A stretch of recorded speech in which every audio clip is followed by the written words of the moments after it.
messes and years of buildup. Unleash the power of a cleaner that's safe enough to use all. Shall remain anonymous, caught up in the finest shit. Label around, but he wasn't talking about coke and birds. Was energy, recognize symmetry. Come try to injure me, broke him down chemically. Ain't the number 10 MC. Like a fool, you know I'm loving every single thing you do. Cat frontin', court killers. Who more realer? Weed in the four-wheeler. F Mike, till you see me, you never saw a thriller. You know, for me right now, personally, I'm blessed. You know, it's a great time. It's a great time in my career and in my life, you know. I pulled a lot of stuff together. As far as So Far Gone goes, I'm still in awe, you know, and I'm still humbled again by the amount of people that took the time to download it, listen to it, quote it, put lines in their Twitters and Facebooks and all that stuff. It's something I'm very taken aback by, you know, because I used to be so self-conscious about the strikes against me, like, you know, coming from Canada and being on a TV show and being like, you know, super light-skinned, you know, this is some mad, like, you know, this is things you used to be like, oh, is this gonna work? But now it gives me a chance to really accept that I am something different, I am something new, and now it's just I see it more as an opportunity to really be like, well, maybe I don't have to be the next Ye, or I don't have to be the next Wayne, I could just be the first Drake. One of the biggest issues when discussing who's the GOAT in any field is the criteria, as everyone has a different set of criteria with some factors overlapping and others that are just ridiculous. And depending on your criteria, MF Doom might be the GOAT, and depending on another, somehow, some way, Nick Cannon might end up being the GOAT. I can't even begin to think what the universal set of criteria should be, but if one did exist, it would make these discussions a whole lot easier, but it also might kill the fun, because we gotta admit that the best parts of any GOAT discussions are the fact that no set of criteria is the exact same, and not all factors, even the ones that overlap, are even weighed the same. This fun comes from hearing different perspectives and rationale and hearing the different justifications for anointing whoever you choose as your GOAT. There's also inevitably going to be a generational gap that skews how both the younger generation and older generation view things, as the old heads will believe that since they've seen both Tupac and Drake, that their opinion is more valid than ours, because even if us as the younger generation might have heard some Pac songs or might have even heard some full albums, right? It wouldn't be the same as being alive when Pac himself was alive and witnessing his run in real time. But this is why I also tend to laugh whenever someone close to my age says that Pac and Biggie are the greatest rappers of all time, and like, because like, to be honest, it comes off like shameless bullshit pandering to an older crowd and trying to have your opinion validated when you weren't even alive when Pac and Biggie died. Something about music that I find interesting is that it acts as a time marker. See, even if the material itself is classic, our ears may be used to hearing a more complex production style or deeper rhyme schemes that will cause us as new listeners to automatically dismiss it. Who is the worst rapper ever? Gangsta, I'm not even gonna lie, Jay-Z is ass. Like, I don't know why niggas be saying he the best rapper. Like, that nigga is ass. He was doing slam poetry in the studio, like, shit, that nigga's ass. Bro's hella ass. That nigga's not top 5. Suck my dick, Jay-Z. This is beyond me. Bro, that nigga said, for shizzle my nizzle in a song. Like, nigga, what? Niggas be saying drill rap is ass. Like, what the fuck is that, my nigga? Like, be real. What you gotta say about that? Nigga's butt. Word, bro. So you telling me Jay-Z butt? Word. Alright. Like, realistically speaking, how am I supposed to feel about the PlayStation 2 if the earliest PlayStation I've ever played was the PS3? My eyes are too accustomed to the more advanced graphics and gameplay, and inevitably I'm gonna end up saying that the PS3 is better, as opposed to someone who grew up playing GTA San Andreas on the PS2 and has fond memories of the PS2. So naturally, they're gonna be more prone to saying the PS2 is better due to nostalgia clouding their lens. Same thing goes for these hip-hop discussions. To put it in further perspective, I believe that Kyrie Irving is the best ball handler of all time. I also believe that he's the most offensively skilled player of all time. And to put it candidly, I do not respect Bob Cousy or his bum ass highlights, because all that one hand dribbling, wrap around, passing is not as impressive to me as seeing Kyrie do 3 dribble combinations and hezzies that make people look like Pop-Tarts in a toaster. But I also have to keep in mind that the rule set might have been different back in Bob Cousy's era, and that maybe a lot of the moves that Kyrie does now may or may not have been illegal, or they just may not have been conceptualized at the time. And so in essence, there really is never going to be a perfect GOAT combo or candidate or top 5, because infamously speaking, everyone's top 5 has like 15 different people for 15 different reasons. The only thing that really exists in these kind of conversations that can be remotely objective are good and bad arguments under an established set of criteria. So I'll establish the core variables that come up frequently when debating the hip-hop GOAT status.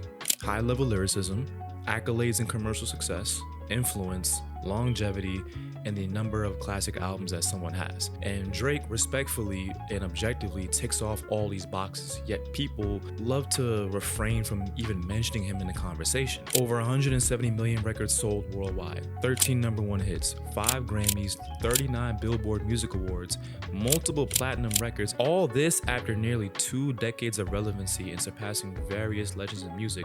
Drake has a very credible resume that will be hard to dismiss on his face, as he has the hits, he has the classic albums, the B-side classics, and overall one of the biggest influential impacts over this entire new generation of rappers, R&B artists, and pop stars. He's both the golden child of rap and also he's the LeBron of rap, and yet somehow the McDonald's of hip hop all in one. And this is negative or positive depending on your perspective. However, those seem to be some of the components of Drake's unique career that caused people to leave him out of the combos in the first place. And those are what I want to address in this video and show the audience how perspective is everything and offer the alternative side to some of his most popular critiques, because hate it or not, he has done a lot of in this game that simply no other figure in the genre can really match up to. But one thing that's for sure is that he didn't have an easy time getting to this point. Why are you looking back at Ross and Khaled like that? You know what? You know why he was looking back like that? Because Ross and Khaled were really laughing at him and talking about him. And Drake's used to people laughing at him and talking about him behind his back from high school. So that was the "who's laughing at me" post. I hear y'all laughing at me. Y'all supposed to be my friends. Give me an example of who you think isn't talented. But Drake. He has talent. Yeah. It's kind of redundant. It's kind of the same all the time. It kind of sounds the same. It's an annoying sound. It's an annoying reverse, like annoying, like the washing machine, or a dryer. Say, I'm gonna take it for myself because I'm hot right now and I'm feeling myself and I'm Canadian. So the balls ain't that big. Yeah. What if I told you that Drake was always the most hated and polarizing figure in hip hop from day one? Except back then, it was really some hate and not just critiques of his music. I think when discussing Drake's career, we have to consider it and give it a lot of weight, because he really got on by everyone at that point in time, from the OG rappers. What about Drake? You like Drake? No. My man. He didn't even say a little bit there. Now, why don't you like Drake? I don't like anything about Drake. I don't like his voice. I don't like what he talks about. I don't. Jeez, I be trying to tell these face.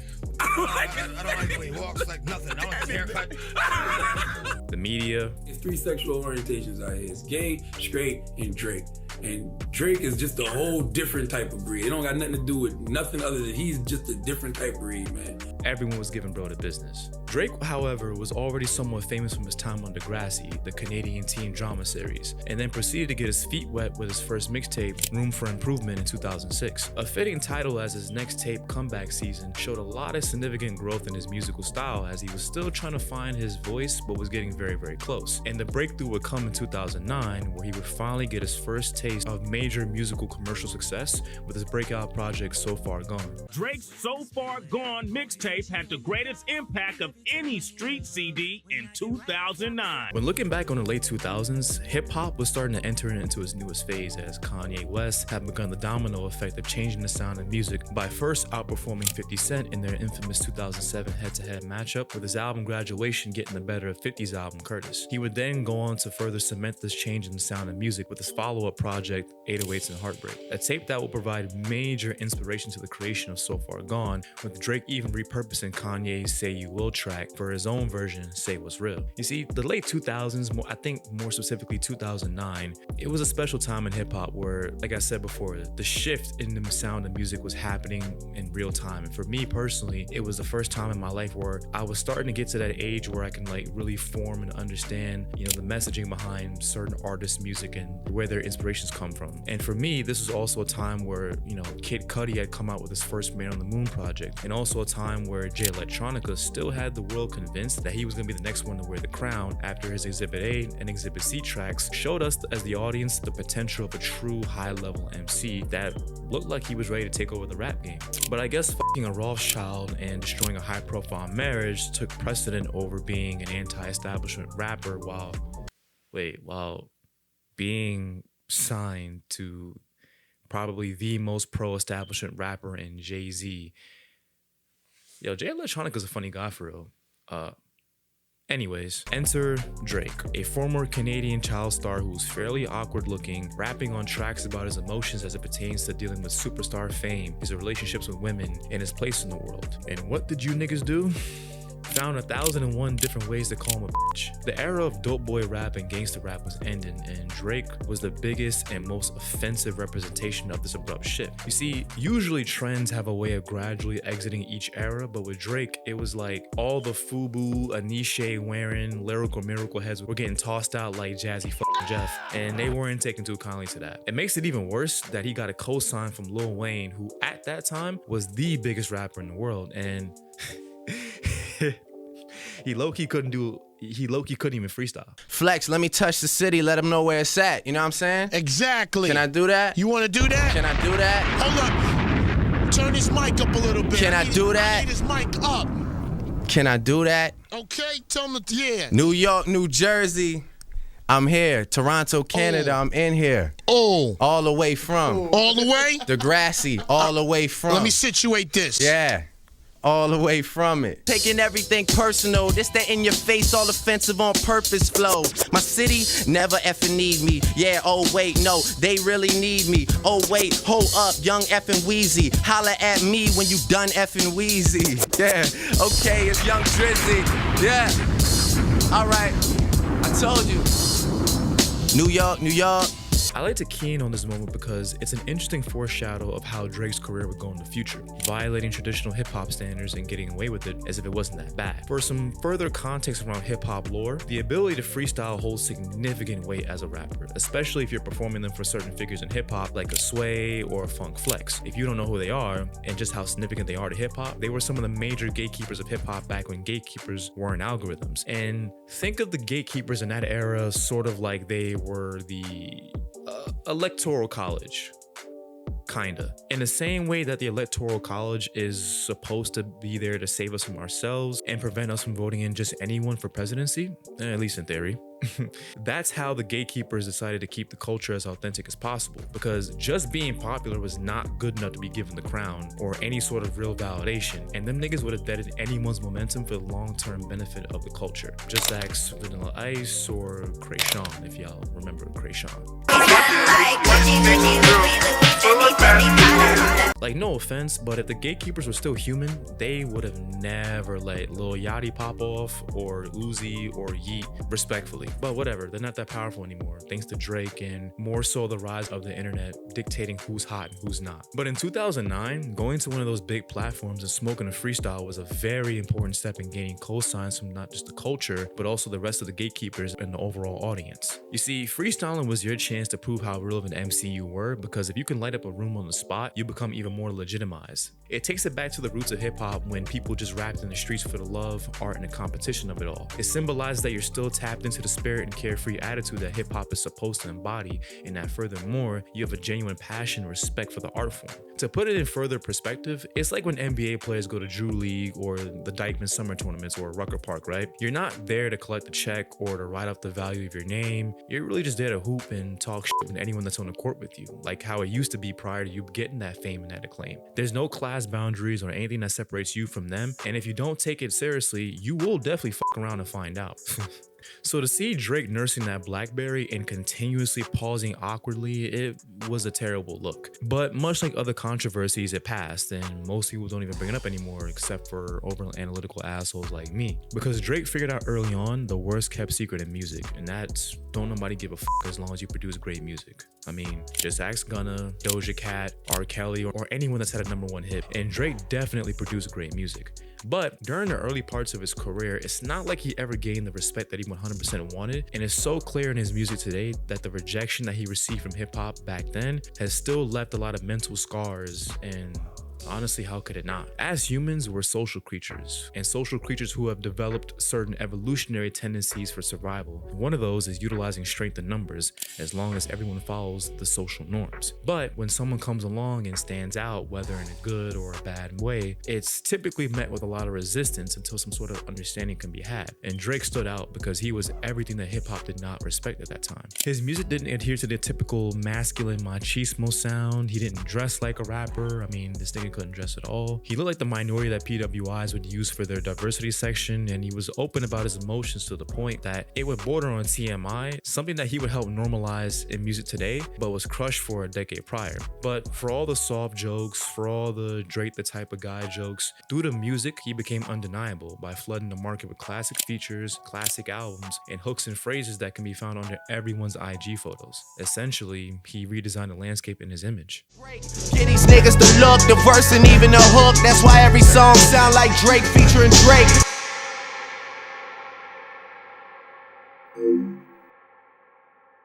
By redesigning the landscape in his own image, slowly but surely the respect grew and the clowning slowed down. Because not for nothing, it's common for the public to outright hate on anything that's different because we tend to fear what we can't understand. Even the aforementioned 808s and Heartbreaks was initially hated by a lot of rap fans, but it resonated with his younger audience, and eventually once people got accustomed to the sound, it became the most influential project of the last 2 decades regardless of genre. And once the public got used to Drake, they started to embrace him as well. You see, once Drake took off, there was no looking back, and hip-hop, for better or worse, would never be the same again. You can almost look at hip-hop in terms of like BED and AD, right? Like before Drake and after Drake.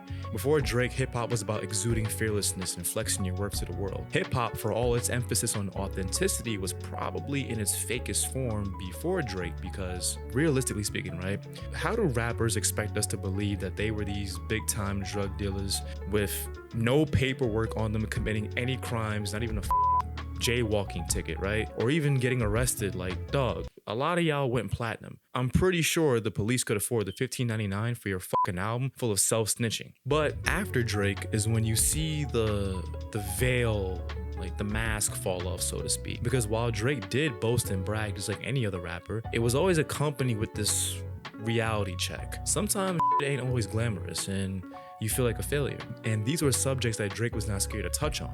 As basic as it sounds now, most innovative ideas are pretty basic, as it's just a matter of convincing the greater society to join you in breaking the established norm. And while you did have big acts like Biggie expressing vulnerability on tracks like Suicidal Thoughts, Drake made his whole persona that of vulnerability 24/7. It's in this decision to forego traditional hip-hop standards that allowed Drake to change music forever. Like, it's obvious you don't get this wave of mixing melodies and lyrical raps without him. And while yes, I would say the door doesn't open for a guy like Drake to even be here without the likes of Kanye's risk-taking, as he essentially took the baton of what Ye started and ran with it for a decade plus, he did eventually, with the help of longtime producer Noah 40 Shabib, take that 808 sound and pioneer his own colder, atmospheric, almost nostalgic Toronto sound that rose up in the early 2010s with guys like The Weeknd and Party Next Door contributing to the development and furthering of that sound. And outside of pioneering a trademark sound, Drake had this uncanny superpower to go on any other artist's track and just steal the show by immediately filling in whatever gap that was present. If the song was missing a melodic element, he could knock it out of the park. If the narrative of the track needed a different POV, he delivered it with ease. If you needed someone to flex, he would find the most creative and different ways to call us broke. Like, I still don't know what the fuck or where the fuck the Masoni room is or the beat blows or the vibe. I don't know none of that shit. Like, you got it, bro. But Drake's most impactful change was actually something that went under the radar, at least for me, for a very long time, and that was his elimination of the rapper R&B singer collab. It wasn't until re-listening to Drake's discography and remembering the musical landscape of the 2000s that I realized that songs like Ja Rule and Ashanti's Always on Time, and Eminem and Rihanna's Love the Way You Lie, and Jay-Z and Alicia Keys' Empire State of Mind are basically non-existent now. As Drake noticed that this classic formula that was once used by so many rappers before him was now something that he didn't need in his career going forward, as he had the capability of fulfilling the role of both the rapper who introduces the song's theme, typically in that masculine POV, and the R&B singer who provides the more feminine contrast. The days of like just trying to get like a pop smash with Alicia Keys on the hook was like, it was over. Yeah. I didn't want that anymore. The R&B. I didn't need a shiny big, I just needed something that like I can look back on and say, nah, that's me. This is such a monumental addition to hip hop that I overlooked it for so long because that's just how I'm used to hearing hip hop now. And this is where you can start to point to Drake's direct influence on music as a whole, as artists like Bryson Tiller would follow this shift with his debut album, Trap Soul, a project that is filled with R&B melodies, rap verses, all delivered over a mixture of up-tempo and moody production, just like Drake's Take Care album. Drake really used his shouting gun and influential abilities in a positive way, which in turn has made his catalog one of the most sonically diverse and has led to him inspiring countless other artists. From 2009 to 2015, call me crazy, call me whatever you want, but I don't really know if he had one objectively whack verse, feature, song, or album. And with that kind of pace, naturally some questions will start to come to the surface. Is it possible that something else was going on that the public didn't know about? What was the secret to this never-ending well of creative inspiration? Well, one set of Twitter fingers would have the answer or a answer to this. You're still battling these ghostwriting rumors and this type of thing that in some sense I think does try to tarnish your legacy, whether it's effective or not. And if I need to be the poster child that took all those hits for all my peers hiding behind me that do the same thing every fucking album, that's fine, I'll do it. You know, because there's a lot of people that link up with other people and make records that you guys love, you know? And that's kind of how music is a collaborative thing. And yeah, I want to just encourage anybody, like, look, if it makes a great song and you're the one that's voicing it, but it's you and this other person that's cooking it up, you're not doing anything wrong, you know? And that's like just, again, for me speaking to any new artist, like, don't let anybody tell you that you're not supposed to collaborate on music. That's what this is for. We should, you know, whatever gets you to that destination where you have, you know, a great body of work. If you need somebody to write the whole thing and all you do is just go in and track it, there's still artists that exist like that to this day that people love and revere, and they sell out stadiums. That's not you though. That's not me, no.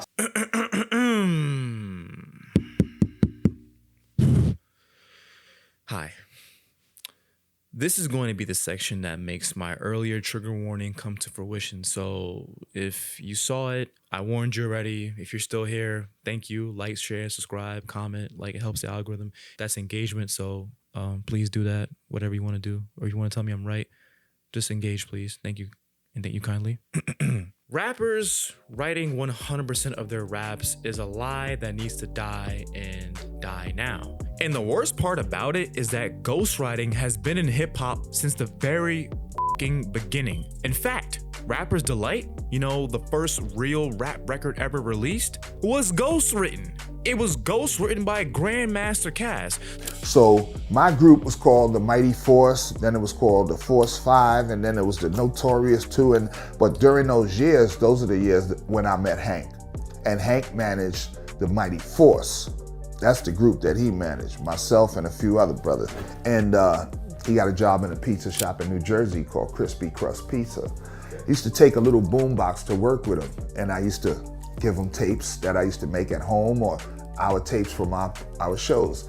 And he's in the pizza shop one day making pizzas, you know, lip syncing to the tape.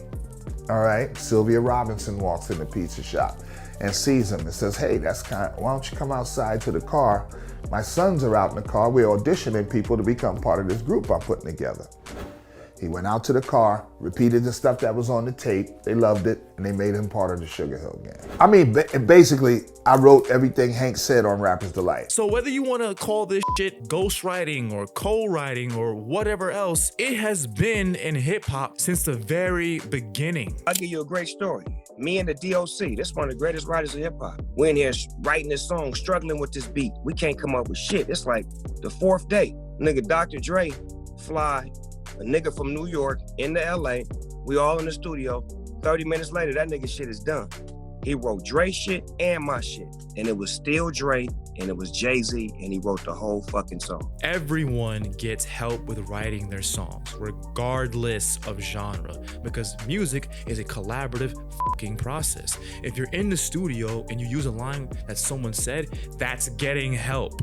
If they gave you a hook, a verse, or helped you with line and verse arrangement, that is fucking help. But I do get why this piece of rap propaganda still exists. You see, the difference in why writing your own songs is seen as a must in hip hop versus other genres is because that was the only way to gauge how talented you really were. We are assholes as consumers, let's just admit that, because there's a part of us that wants to hate on some shit that we think isn't special. You see that now with people in disbelief that these streamers are getting NBA money for being degenerate idiots, people hating on Taylor Swift, people hating on Beyonce or any other pop star you can think of. We just feel this need to want to be able to justify the attention that you're receiving as another human being, because it's hardwired in us to want to classify people, food, or anything else and figure out how to feel towards it from just a pure survival standpoint, right? And now that we've big brained our way to the top of the food chain, we're bored, and so out of boredom we start hating on each other. That's why talent has always been a big deal and a must for entertainers in any field to have. If you have an objective talent like singing, dancing, or hit-making writing abilities, people are more willing to accept this mass celebration of you. This is why someone like Michael Jackson can be referred to as the GOAT, because he had other significant ways to showcase his talent. In terms of sing, dance, perform, Mike is the best hands down. So it didn't matter that he didn't write all of his songs, and this can be applied to many other legends across the board. But with rappers, especially prior to the era of melodic rap, all you really had were your lyrics and your flows, and that's just about it, right? So if it ever got exposed that you didn't write your own raps or you stole someone's flow, then you'd be shamed for it, and potentially you could have your career taken away.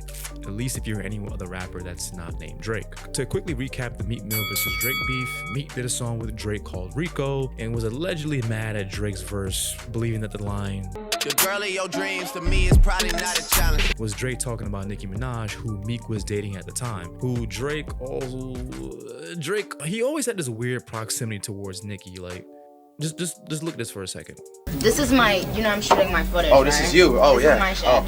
I was about to tell him. I was about to be like, "Yo, son," but it's you. So yeah, I wanted to get footage with my husband. You look amazing tonight. Thank you. Get whatever you want. Get whatever I want? Get whatever you want. Oh, all right. I want some cheeses and shit. All you gotta do is point, girl. Your friend wants something too? You want something? Oh, you got it like that, Daddy? Explain you and Nicki Minaj's relationship. Like, really had a crush on her, like, always really loved her, and she's always just looked at me as like a little brother.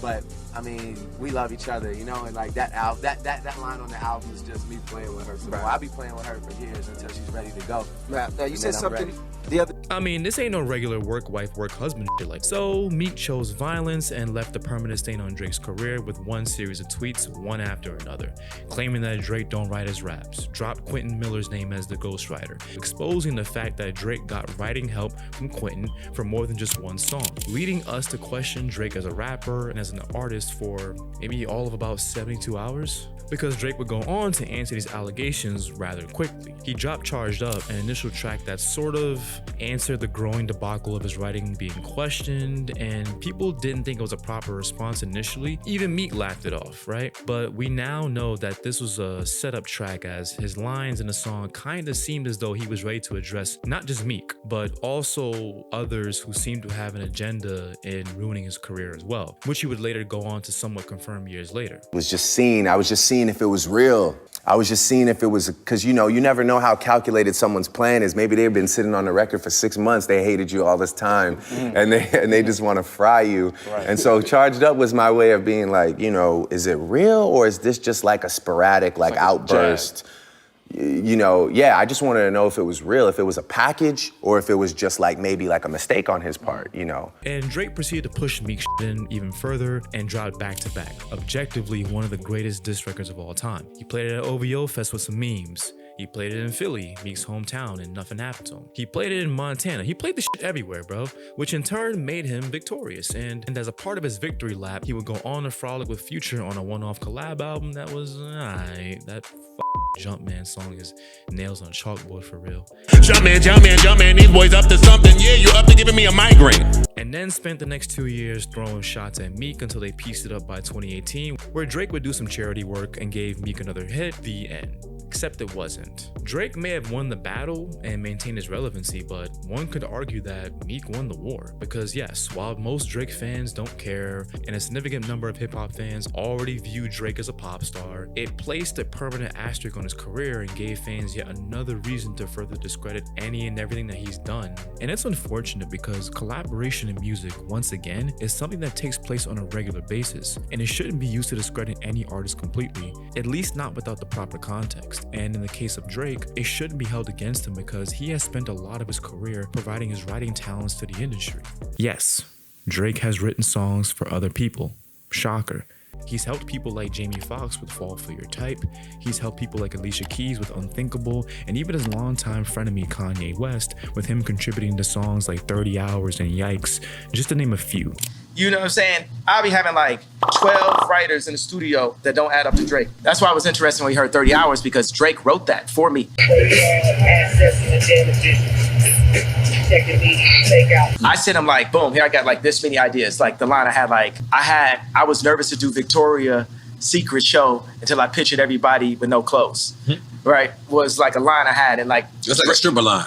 Yeah, like, but you don't think about it, it's like, you could be nervous to do like a speech and they say, picture everybody naked. So we flipped it, like I was nervous to do Victoria's Secret until I pictured everybody naked. And I sent it to Drake, and Drake took it and barred it out and wrote the whole rap. You understand like how much easier my life would be if Drake would just like write my raps for me? You know what I'm saying? I'm sure everyone wish they had that luxury, but And for the most part, he did it without running to us as fans or the media to broadcast to the world that he has done these things. He was even a part of writing camps for Dr. Dre back in 2005. Like, this was when he was still on Degrassi, like in the middle of being on Degrassi, and before he even put his first mixtape out, which lets it be known that Drake had to have been on the industry's radar for a while now, especially if he was being invited to write for Dr. Dre of all people, which just goes to show that Drake does have legitimate songwriting talent. So I'll end my point with this, right? If you're a chef who's world renowned and makes great entrees and great desserts, but you meet another chef who's also great, but has some similar recipes that are stronger than your versions, is it really such a crime to collaborate on a dish that he's just more well-versed in making? Does him being better at making a souffle and you working with him on your souffle make you any less of a great chef? No, dummy, because teamwork makes the motherfucking dream work. And if you need help in areas that aren't your strong suit, then go get the goddamn help. Because at the end of the day, you're both talented and capable of creating greatness without each other. And this narrative that Drake is a talentless parrot who should have never been allowed to flourish is some hating ass shit. Because while I believe as of late that his music, his albums, they're not really hitting the same as they used to, it doesn't take anything away from what he's given us already. And he's given us more than enough evidence of his song creating ability and his ability as a lyricist. But overall, like, you know, everything in life, it can be left up to one's interpretation. Just like the idea of Drake being a culture vulture versus being someone who's just a fan who is also unfortunately burdened with being a megastar. Musically, like when it comes to criticism, like you said, mentioned earlier, how some people might say, hey, Drake's appropriating this culture of music or, you know, for your own personal gain. How do you feel about those kind of critiques? I think that it's kind of a similar thing. They're curated by a bunch of people who just weren't on this boat to begin with. Like even the definition of appropriating a culture is not supporting that culture, doing songs with people who are deeply rooted in that culture, giving opportunity to people who are in that culture. That's not appropriating. Appropriating is taking it for your own personal gain and denying that it was ever inspired from this. That's the true disservice that somebody could do to the UK, to dance hall, to Afro beats. Me, I've always, anytime I embark on one of those journeys, I ensure that I'm not only paying all due respects verbally, but like I make a point to give opportunity to people that I respect, you know? I don't want to come off so biased, but for this section, I think it has to be noted that Drake is kind of a backpacker at heart. Do you consider yourself a backpack rapper? I mean, yeah, that's how I started, man. You know, there was a time where I wouldn't listen to anything unless it was produced by Dilla. You know, I used to just listen to Ninth and Little Brother and Slum and Common. And I tried, you know, I mean, I did those songs for a long time. And just so we're on the same page, a backpacker is typically a person who likes to engage in content or a lifestyle that is essentially anti-mainstream. So think of all those pretentious weirdos that you know who make listening to MF Doom, Mos Def, Talib Kweli, and Pink Floyd their whole personality and have this annoying need to let you know about how music today is so vapid and meaningless. Those folks should be given some grace though, because some Pink Floyd members have a tendency to be pretentious assholes themselves. So it's no wonder that their attitude affects anyone who finds those albums. But hey, don't worry, it's a canon event. I'm looking at you, Yachty. And this is especially bad for someone like Drake because once again, if he dares to take inspiration from something that isn't native to him, that also isn't mainstream, he gets accused of wave riding and being a culture vulture.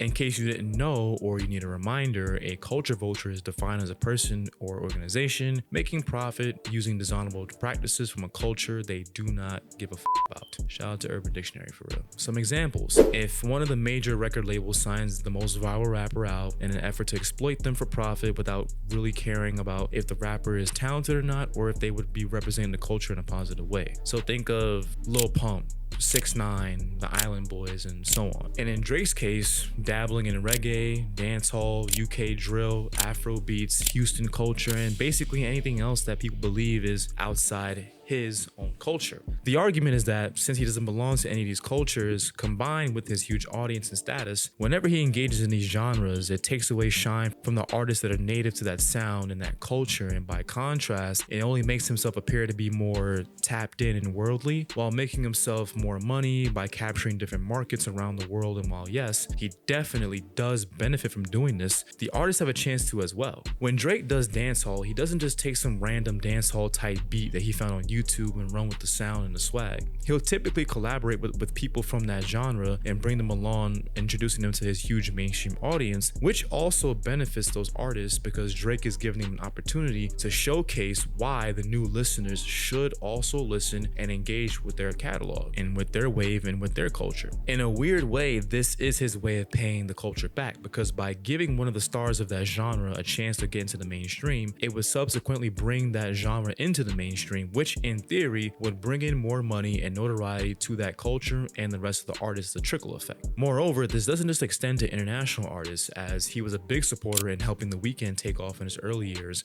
consistently doing songs with him and promoting his music on his old OVO blogs. He even put Kendrick Lamar and A$AP Rocky on his Club Paradise tour, and he is still continuing to put his arm around the younger generation by doing songs with them, freestyles, and anything else to go against the long-running tradition of rappers trying to bury their replacement. By standing next to his potential successors, he's making hip-hop a lot less toxic than we're used to. All in all, Drake deserves the proper credit for things that he's given to hip-hop, especially for all the times where hip-hop didn't even want to acknowledge him. His presence has opened the door for others who couldn't even be here without him, and for better or worse, I'd say that because of Drake, hip-hop experienced yet another Renaissance era. A Renaissance era where rappers were able to evolve the genre by widening the skill set that rappers can have, leading to this version of hip-hop that has allowed other artists to create albums and sounds and flows that push the boundaries of being confined to only using traditional hip-hop sounds and aesthetics. Yo, that's Drake, period. And any man that disagree, you know, you need to go back and do your history, do your math on it, because once he went out there and did them numbers on all the original music and still called it a mixtape, and it went gold, if I'm not mistaken, what that did was grab attention from all independent artists and letting us know, yo, you have to compete on another level now. It's not just about you grabbing somebody's industry beat and doing freestyles over it. You really want to show and prove, show us that you can make an actual song with some dope lyrics, a dope beat, a chorus, and maybe a bridge. You know what I'm saying? That's what Drake did, so. But I understand that there's good and bad in everything, and that Drake's career has come with his fair share of negatives. But that comes with the territory of being great. Your impact and presence can be burdensome, and at some point, you will be viewed as the one who ruined the game, quote unquote, someone who represents the destruction of tradition. But without these people, stagnation would take over and the culture would suffer for it. So to those who choose not to see the positive in what Drake has contributed to rap, it's honestly almost pointless to try and even change their minds, because Drake is now in his 14th year of relevancy, an accomplishment that's way too significant for us to really appreciate right now. And if they haven't come around by now, then they probably never will. But they should, because we're never gonna see another run like this ever again. What else? With the mixtape, nah, forget that. The bootleg album, you know what I mean? That's big, that's big. It ain't my mixtape, it's like some new level shit. You know That's what I mean? big, that's big. He's gonna drop that, he's gonna sell millions, right? For He's sure. gonna buy me a house, That's big. a Bentley, and a Phantom. He's gonna all buy you a Bentley. Wow. Yeah. All right, for sure. Then we're gonna come back to Toronto. Hold on, where you guys gonna be? Where you guys gonna be then? Yo, we're gonna be everywhere. We're not Okay. gonna stay in Toronto. Okay. This is worldwide. You know what I mean? Turks and Caicos, Yeah. Ibiza. You know what I mean? Places you can't even pronounce. I'm telling you, look, 9 to 5s. You know what Yeah, I'm saying? for sure. Jay's at work, I'm on set. No ice. You know what I mean? We don't need that. No guns, flashing. Action, none of that stupid stuff. Yeah. We make real hip hop music. You know what I mean? Like Nick says, yo, I rap like I'm stuck in 9-5. Yeah. Y'all niggas sure sound whack and I sound live. You know what I mean? That's big, man. That's what it is. Skin, you know, this is a mad, like, you know, this is things you used to be like, oh, is this gonna work? But now it gives me a chance to really accept that I am something different. I am something new.